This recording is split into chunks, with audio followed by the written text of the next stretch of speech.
Hello students, स्वागत है आप सभी का पटना शॉर्ट हैंड क्लासेस से। आज का लीगल डिक्टेशन हम लोग राजस्थान हाई कोर्ट स्टेनोग्राफर परीक्षा को लेकर 70 शब्द प्रति मिनट की गति से करेंगे।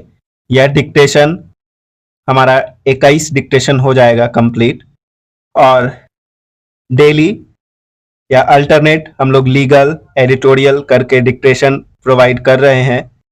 और इसे ज़्यादा से ज़्यादा अभ्यास करें और अपने मित्रों तक भी पहुंचाएं। और डिक्टेशन पसंद आता हो तो चैनल को भी सब्सक्राइब करें। अब डिक्टेशन में शुद्धता लाने के लिए आप इसे ज़्यादा से ज़्यादा अभ्यास करें और फाइनल डिक्टेशन लिखकर इसका मिलान भी अवश्य करें। और एक एक मात्रा, हर्षई, दीर्घई, बिंदु का भी विशेष ध्यान रखें। आपका डिक्टेशन शुरू होगा अगले 5 सेकंड में, सो तैयार हो जाएं। 3 सेकंड, स्टार्ट।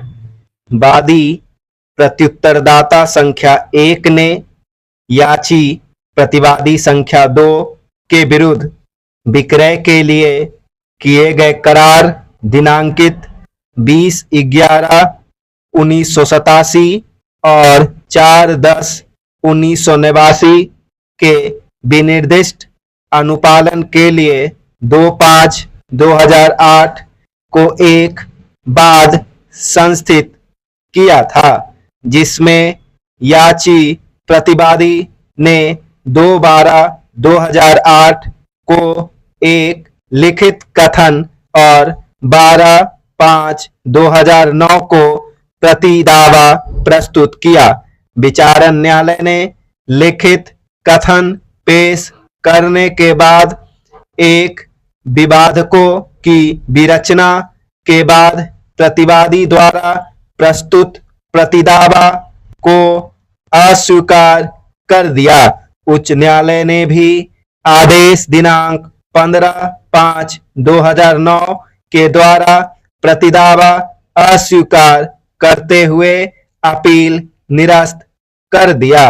अतः याची ने उच्चतम न्यायालय में अपील प्रस्तुत किया, जिस पर उच्चतम न्यायालय के संबंधित खंडपीठ ने आदेश दिनांक 10/9/2018 के द्वारा मामले को बृहद पीठ के लिए संदर्भित कर दिया।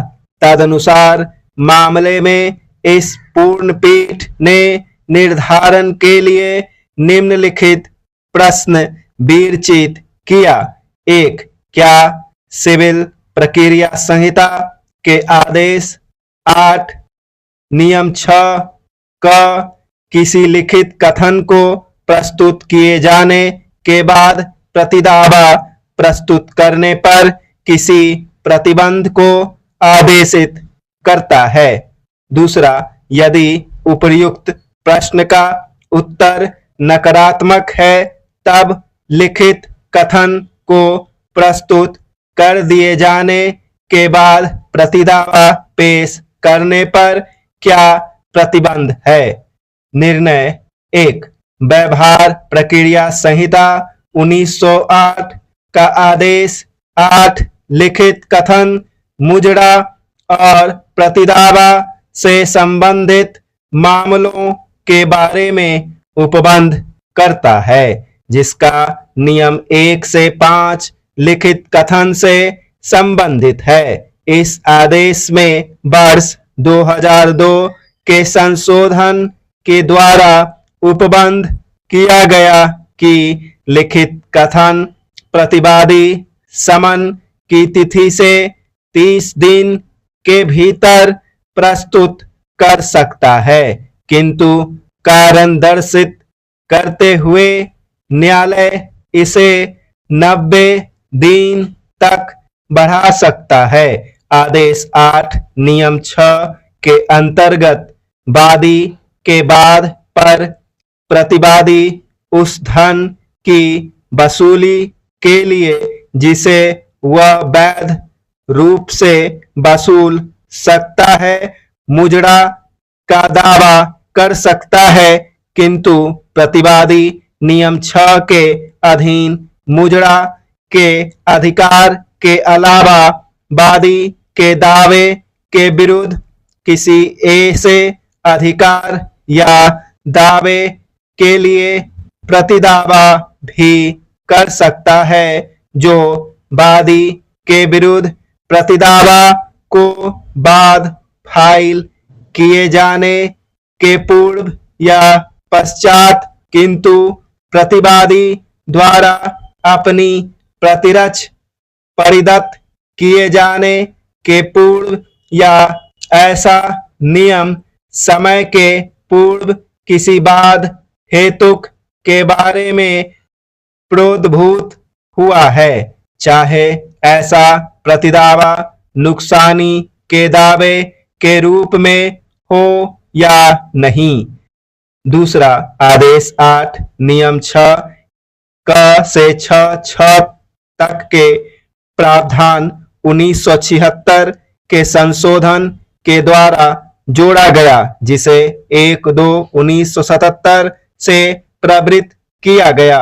इन नियमों का सार यह है कि प्रतिदावा को एक वाद पत्र के रूप में माना जाएगा।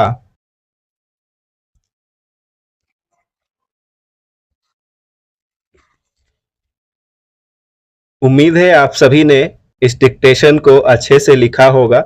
लिखने के बाद इसका अनुवाद अवश्य करें, अनुवाद करके मिलान कर लें। एक एक मात्रा, हर्षई, दीर्घई, बिंदु सभी का विशेष ध्यान रखें। निश्चित ही आपकी गति, शुद्धता सुधार आएगा।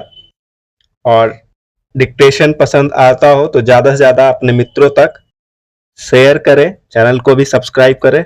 धन्यवाद।